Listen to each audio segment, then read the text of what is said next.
وقت کی رفتار نہ کبھی تھم سکی ہے اور نہ کبھی تھم پائے گی۔ وہ ملازمہ میرے ساتھ پورے 3 سال رہی تھی۔ اس نے مجھے 3 سال تک پالا تھا اور پھر تایا نے اسے نکال دیا تھا کیونکہ وہ تنخواہ بڑھانے کا مطالبہ کر رہی تھی۔ ان کے جانے کے بعد میری زندگی خوار ہو گئی تھی۔ دن میں صرف ایک دفعہ مجھے کھانا ملتا تھا اور پھر کسی کو میرا ہوش نہیں ہوتا تھا۔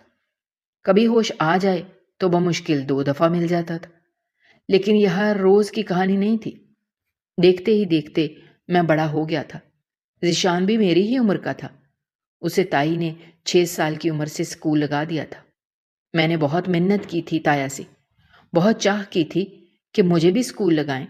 میں بھی پڑھ لکھ کر ایک قابل انسان بننا چاہتا ہوں، لیکن تائی نے صاف منع کر دیا تھا کہ ہمارے پاس فضول پیسے نہیں ہیں، اور جو بات تائی کہہ دیا کرتی تھی وہ میرے تایا کے لیے حرف آخر ہو جاتی تھی۔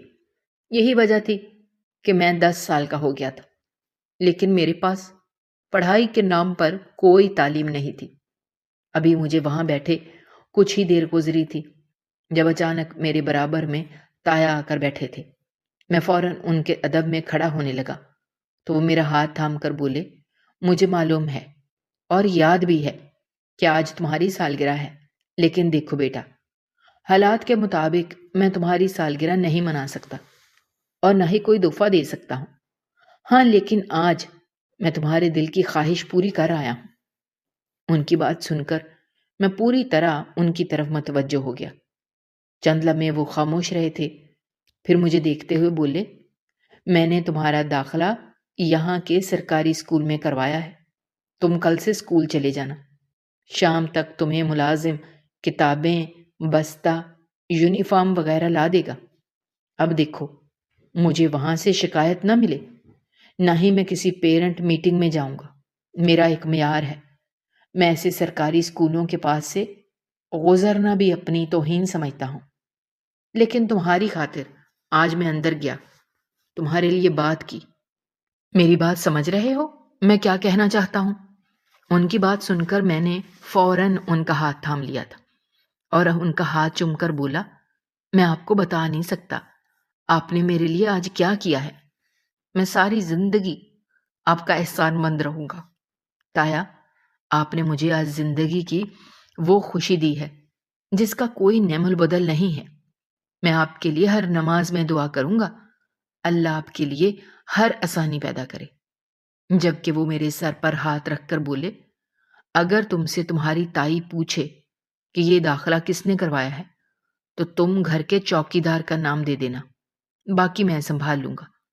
میں جی بول کر اپنی جگہ سے کھڑا ہو گیا تھا۔ جبکہ وہ اندر چلے گئے تھے، میرا دل چاہ رہا تھا کہ میں لان میں جھوم اٹھوں۔ مجھے اتنی خوشی محسوس ہو رہی تھی کہ کافی دیر تک میں وہیں کھڑا اپنی خوشی بناتا رہا تھا اور پھر بھاگ کر چوکیدار کے پاس ہی گیا۔ گھر کے تمام ملازمین سے میری اچھی دوستی بھی تھی، سب میرے ساتھ بے حد اچھا رویہ رکھتے تھے اور میں بھی ان کے ساتھ بہت نرمی سے پیش آتا تھا۔ میں نے جاتے ہی چوکیدار کو گلے سے لگا لیا تھا، جبکہ وہ بولا، کیا ہو گیا کبیر بابا، آپ اتنے خوش کیوں نظر آ رہے ہیں؟ میں نے ان کا ہاتھ تھام کر بولا، آج میرا اسکول میں داخلہ ہو گیا ہے، میں آپ کو بتا نہیں سکتا مجھے کتنی خوشی ہو رہی ہے۔ جبکہ وہ بولے، سرکاری اسکول میں ہوا ہے؟ کون سا صاحب کے بیٹے کی طرح پرائیویٹ اسکول میں؟ ان کی بات سن کر میں نے نفی میں سر ہلایا تھا اور ان کو دیکھتے ہوئے بولا، میں نے کہیں سنا تھا پڑھنے والے بچے کہیں بھی پڑھ لیتے ہیں اور اعلیٰ تعلیم حاصل کر کے قابل انسان بن جاتے ہیں۔ مجھے اس چیز سے کوئی غرض نہیں ہے کہ مجھے سرکاری اسکول میں لگایا گیا ہے یا پرائیویٹ میں۔ میں خوش ہوں کہ مجھے اب تعلیم ملے گی۔ میرا مثبت رویہ دیکھ کر انہوں نے مجھے خوب دعائیں دی تھیں۔ وقت کی رفتار نہ کبھی تھم سکی ہے اور نہ کبھی تھم پائے گی۔ رات ہوتے ہی گھر میں ایک طوفان آ گیا تھا۔ ذیشان کی پارٹی نے ایسا لگتا تھا کہ تائی کی پارٹی ہے۔ ان کی دوستی، ان کے خاندان والوں کی بھرمار تھی۔ ہر طرف شور ہی شور ہو رہا تھا، جبکہ ذیشان ایک طرف بیٹھا ویڈیو گیم کھیل رہا تھا۔ میرا دل کیا میں ذیشان کے پاس جا کر بیٹھ جاؤں، لیکن چچی کی بات یاد آ گئی، جس طرح انہوں نے مجھے ذلیل کیا تھا۔ میں وہ کسی قیمت پر بھول نہیں سکتا تھا، اس لیے خاموشی سے جا کر باہر ایک کونے میں بیٹھ گیا۔ تقریباً رات 1:30 بجے مہمانوں کی واپسی ہوئی تھی، اور جب تک میں وہیں گھاس پر سو چکا تھا، مجھے ایک ملازم نے زبردستی اٹھایا تھا اور اندر لے گیا تھا۔ مجھے ایک اسٹور نما کمرہ دیا گیا تھا جہاں میں اپنی زندگی بچپن سے گزار رہا تھا۔ میں بستر پر لیٹا ہی تھا اور مجھے نیند آ گئی تھی۔ اگلی صبح آنکھ ایک ملازمہ کے اٹھانے پر ہی کھلی تھی۔ وہ ہاتھ میں یونیفارم، بستہ، کتابیں اور جوتے لیے کھڑی تھی۔ میں فوراً بیٹھ گیا تھا۔ وہ سامان میری طرف بڑھاتے ہوئے بولی، جلدی سے تیار ہو جاؤ، پھر تمہیں اسکول کے لیے چوکیدار لے جائے گا۔ صاحب نے یہ سامان بھیجا ہے۔ میں نے سامان کی طرف دیکھا تو میری آنکھیں بھر آئی تھیں۔ زندگی اتنی حسین ہو جائے گی، میں نے کبھی خواب میں تصور بھی نہیں کیا تھا۔ میں نے اپنی آنکھوں کو صاف کیا تھا، ملازمہ کا شکریہ ادا کر کے واش روم چلا گیا تھا۔ نہا دھو کر میں نے کپڑے بدلے تھے اور ٹائی وغیرہ لگائے، بستہ پہن کر میں باہر آ گیا تھا، اس بات سے بے خبر کہ میری زندگی میں کیسا طوفان آنے والا ہے۔ میں نے سرکاری اسکول کا یونیفارم ہی زیب تن کیا ہوا تھا، خاکی پینٹ، نیلی شرٹ اور گلے میں ٹائی، جبکہ میرے برعکس ان کا بیٹا سفید پینٹ شرٹ میں موجود تھا اور بلا کا حسین لگ رہا تھا۔ اس کے باوجود اللہ نے مجھے اس سے بڑھتا رکھا تھا۔ میں نے قریب جا کر تایا اور تائی کو سلام کیا تو میری تائی اچانک ہی میری ٹائی کھینچ کر بولی، بہت شوق ہے نا تمہیں پڑھنے کا؟ جاؤ جاؤ سرکاری اسکول، پتہ چلے گا وہاں پر کیسا نظام ہوتا ہے۔ تمہارا جو دماغ چل رہا ہے نا، میں تمہیں شام میں بتاؤں گی، اور اس چوکیدار کا تو میں اچھے سے بندوبست کرتی ہوں جس نے میری اجازت کے بغیر یہ قدم اٹھایا ہے۔ میں نے گھبرائی ہوئی نظروں سے تایا کو دیکھا تھا جو مجھے نظروں ہی نظروں میں جانے کا اشارہ کر رہے تھے۔ میں بنا کچھ بھی کہے باہر کی طرف بڑھ گیا تھا۔ میں باہر آیا تو چوکیدار نے مجھے جھک کر پیار کیا تھا۔ 2 10 کے نوٹ تمائے تھے اور میرے بالوں کو درست کرتے ہوئے بولا، 2 گھنٹے بعد بریک ہوگا، بچے چیز خریدیں گے، تم بھی کچھ خرید کر کھا لینا اور اپنا بہت خیال رکھنا۔ سرکاری اسکول میں بچے بہت تیز ہوتے ہیں، کسی سے بھی الجھنے کی ضرورت نہیں ہے، بلکہ سب کے ساتھ اچھے سے برتاؤ کرنا۔ ان کی بات سن کر میں نے سر ہلایا تھا اور اس چوکیدار کے ہمراہ ہی سکول کی طرف بڑھ گیا تھا۔ ایک مختصر مسافت طے کر کے میں اسکول پہنچ گیا تھا۔ وہ مجھے ایک بار پھر نصیحت کرتے ہوئے بولا، دیکھو اپنا بچا کر رکھنا اور کسی سے بدتمیزی کرنے کی ضرورت نہیں ہے۔ اگر کوئی تم سے بدتمیزی کرے تو بالکل ایسے ہی رد عمل دینا جس طرح تم اپنی تائی اور تایا کے سامنے دیتے ہو۔ مجھے تم پر یقین ہے، تم ایک دن ضرور کامیاب بنو گے۔ ان کی بات سن کر میں نے شکریہ ادا کیا تھا اور اندر چلا گیا تھا۔ وہ اسکول نہیں بلکہ ایک عجیب بھول بھلیاں تھی۔ اتنا بڑا اسکول میں نے اپنے خواب میں بھی نہیں دیکھا تھا۔ اتنا بڑا کراؤڈ جس میں سینکڑوں بچے تھے۔ ایک طرف کلاسز بنی ہوئی تھیں، دوسری طرف پرنسپل آفس، ایڈمنسٹریشن آفس اور بھی نہ جانے کیا کچھ موجود تھا۔ میں خاموشی سے ایک طرف کھڑا ہو گیا تھا۔ مجھے اب ٹینشن ہونے لگی تھی کہ مجھے کس کلاس میں داخل کروایا گیا ہے۔ مجھے تو صرف یونیفارم، بستہ اور کتابیں تھمائی گئی تھیں، یہ تو بتایا نہیں گیا تھا کہ میں کس کلاس کا طالب علم ہوں۔ چند لمحے بعد میرے دماغ میں ایک ترکیب آئی تھی، کتابوں کے اوپر لکھا ہوگا کہ میں کس کلاس میں داخل ہوا ہوں۔ میں نے فوراً کتاب نکالی تو سامنے پہلی کلاس لکھا ہوا تھا۔ میں نے فوراً ایک بچے کو مخاطب کیا تھا اور سہمی سہمی آواز میں بولا، یہاں پر پہلی جماعت کون سی ہے؟ وہ چند لمحے مجھے دیکھتا رہا اور پھر بولا، لگتا ہے تم یہاں پر نئے آئے ہو۔ میں نے زور و شور سے سر ہلایا تھا جب اچانک وہ مجھے میرے بالوں کو بگاڑتے ہوئے بولا، یہاں بچ کر رہنا، بچے بہت ہی شاطر ہیں۔ خیر میں تمہیں تنگ نہیں کروں گا، دائیں جا کر سامنے جو کمرہ ہے وہی تمہاری کلاس ہے، اور اگر تم اس کلاس سے باہر آئے تو یاد رکھنا ٹیچر تمہیں بہت مارے گی۔ میں نے جی بولا تھا اور اس کے بتائے ہوئے راستے پر عمل کرتے ہوئے چلنا شروع ہو گیا۔ لیکن چند لمحے بعد میں ایک واش روم کے سامنے کھڑا تھا۔ میرے دماغ میں اب کئی طرح کے خیالات آ رہے تھے۔ اس بچے نے کہا تھا کہ جو کمرہ سامنے آئے وہی تمہاری کلاس ہے، اگر میں وہاں نہیں گیا تو ٹیچر مارے گی۔ لیکن میں نے فوراً ہی اپنا دماغ جھٹک دیا تھا۔ مجھے اتنی سمجھ ضرور تھی کہ میرے ساتھ مذاق کیا گیا ہے۔ اسکول ایسا نہیں ہوتا۔ ذیشان اور میری نہیں بنتی تھی، مگر اس کے باوجود ذیشان مجھے اسکول کی باتیں چڑھانے کے لیے بتاتا تھا۔ اس نے مجھے بتایا تھا کہ ہماری کلاس میں بیٹھنے کے لیے کافی کرسیاں ہوتی ہیں۔ میں واپس مڑ گیا تھا۔ اب میں نے ایک خاتون کو مخاطب کیا تھا۔ وہ بہت عزت اور احترام سے بولا، میڈم میری کلاس کون سی ہے؟ میں نیا طالب علم ہوں، پہلی کلاس کا۔ انہوں نے مجھے حیران ہو کر دیکھا تھا اور بولی، نام کیا ہے تمہارا؟ میں چند لمحے خاموش رہا تھا اور پھر ہچکچاتے ہوئے بولا، جی کبیر نام ہے میرا، کل ہی یہاں میرا داخلہ میرے تایا نے کروایا ہے۔ وہ بولی، تم کسی پڑھی لکھی فیملی سے لگتے ہو، یہاں سرکاری اسکول میں کیسے آ گئے؟ وہ مجھے اپنے ساتھ چلنے کا اشارہ کر کے دھیمی آواز میں بولی۔ میں چند لمحے دوبارہ خاموش ہو گیا تھا، لیکن ان کی جواب طلب نگاہوں کو دیکھتے ہوئے بولا، میرے تایا بہت بڑے بزنس مین ہیں، رحیم صاحب، میں ان کا بھتیجا ہوں۔ میرے بابا علی صاحب وہ بھی ایک بزنس مین تھے، لیکن اب وہ اس دنیا میں حیات نہیں ہیں۔ میری تائی کو پسند نہیں ہے کہ میری تعلیم، اسی لیے انہوں نے پرائیویٹ ادارے کے بجائے مجھے سرکاری میں لگایا ہے۔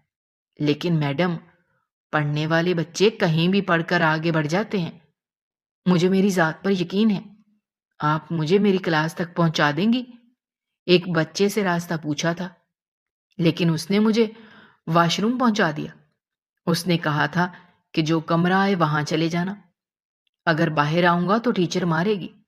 لیکن اتنی سمجھ مجھ میں ہے کہ اگر میں اندر گیا اور بیٹھا رہا تب مجھے ٹیچر مارے گی، اس کے علاوہ نہیں۔ میری بات سن کر وہ ہلکا سا مسکرائی تھی اور بولی، یہاں موجود ہر بچہ تمہیں تنگ کرے گا کیونکہ تم مجھے بہت شریف لگ رہے ہو، لیکن دیکھو کسی بھی بچے سے زیادہ گھلنے ملنے کی ضرورت نہیں ہے۔ اگر تمہیں محسوس ہو کہ یہ بچہ تمہارے مزاج کا ہی ہے اور تمہارے ساتھ اچھا برتاؤ کر رہا ہے تب اس کے ساتھ دوستی کرنا، ورنہ ضرورت نہیں ہے۔ یہ تمہاری کلاس ہے۔ وہ ایک کلاس کے سامنے رک کر اشارہ کرنے لگی تھی، جبکہ میں ان کا شکریہ ادا کر کے اندر چلا گیا تھا۔ اندر بیٹھنے کے لیے کوئی کرسی یا ڈیسک وغیرہ نہیں تھے، بلکہ زمین پر دری بچھی ہوئی تھی اور بچے خاموشی سے بیٹھے بلیک بورڈ کی طرف متوجہ تھے۔ میرا دل کیا میں سب بچوں سے سلام کروں، لیکن ٹیچر کی ہدایت کے مطابق میں ایک طرف جا کر بیٹھ گیا۔ دل کی دھڑکنیں منتشر ہو رہی تھیں۔ کیا انہوں نے مجھے ٹھیک کلاس میں پہنچایا ہے؟ ذیشان نے بتایا تھا کلاس میں بہت ہی عمدہ کرسیاں ہوتی ہیں، ٹیچر کی ڈیسک ہوتی ہے، وائٹ بورڈ ہوتا ہے، لیکن یہاں پر تو ایسا کچھ بھی نہیں تھا۔ بورڈ ضرور تھا لیکن بلیک۔ کمرے میں کافی دھول ہو رہی تھی، کھڑکیاں کھلی ہوئی تھی، پنکھے موجود نہیں تھے۔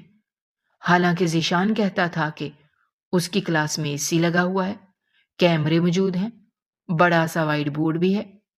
مجھے اب گھبراہٹ ہونے لگی تھی۔ کمرے میں بہت شور ہو رہا تھا۔ کچھ بچے آپس میں ایک دوسرے کو مار رہے تھے، کچھ ایک دوسرے پر کاغذ اڑا رہے تھے اور کچھ تو ایک دوسرے سے گالیاں دے کر بات کر رہے تھے۔ مجھے یہاں کا ماحول بہت عجیب لگ رہا تھا۔ کیا ذیشان جھوٹ بولتا تھا؟ میرے دماغ میں کئی طرح کے خیالات گردش کر رہے تھے۔ اسی پل کمرے کے دروازے پر کسی نے زور زور سے دستک دی تھی۔ میں نے ہڑبڑا کر اس طرف دیکھا۔ سامنے ایک صحت مند آدمی کھڑا ہوا تھا، جس کی توند اس کی پینٹ سے بھی باہر جا رہی تھی، منہ میں گٹکا اور آنکھوں میں سرما لگائے۔ وہ شخص اندر داخل ہوا۔ انہیں دیکھتے ہی سب بچے کھڑے ہو گئے۔ میں نے بھی فوراً ان کی تائید کی تھی، جب اچانک وہ شخص مجھے مخاطب کرتے ہوئے بولا، کبیر باہر آؤ، آج تمہارا میں سب سے تعارف کرواؤں گا، پھر تم جا کر اپنے تایا کو بتانا، ٹھیک ہے؟ میں ہچکچاتا ہوا ان کے پاس پہنچ گیا تھا۔ انہوں نے میرے کندھے پر ہاتھ رکھا تھا اور سب بچوں کو دیکھتے ہوئے بولے، یہ ایک بڑے بزنس مین کا بھتیجا ہے جس نے ہمارے اسکول کے لیے کافی ڈونیشن دیا ہے۔ تم سب اس بچے کا خیال رکھنا، کوئی بھی اس بچے کو